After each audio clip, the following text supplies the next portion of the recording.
Replicating the sun takes a lot of energy, as I think everybody knows.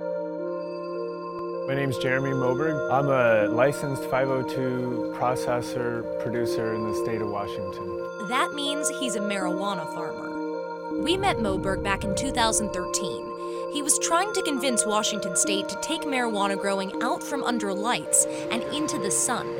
It's estimated that 1% of the nation's power is currently used for cannabis production. That's just unacceptable. This is the sustainable way to grow cannabis. Now, he's one of the top producers in the state.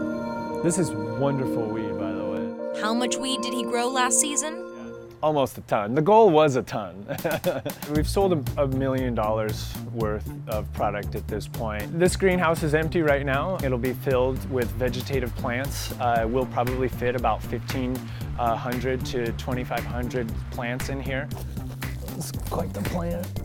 Growing trees, 9 feet, 11 feet tall.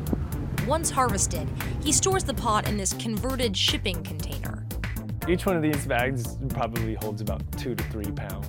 What you're seeing here is really a year's worth of work. From here, we will take these bags and we will trim them into buds and put them into packages and send them to retailers. In here is where everybody's processing. It's very, very time consuming. CannaSol is building its brand in this new legal market, and Moberg thinks his production has a step up on his competitors. The indoor industry evolved out of prohibition. Of course, their cost of production is much higher also. We don't have to pay electrical bills. We don't have to build warehouses. We don't need the infrastructure associated with that. What indoor growers are doing is light industry. And what outdoor growers are doing is traditional agriculture. Hopefully this provides a model for the rest of the country. He does use some lights. Over the winter, he needs to keep a few plants alive so the genetics carry over to the next growing season. But he's not using electricity to grow his crops.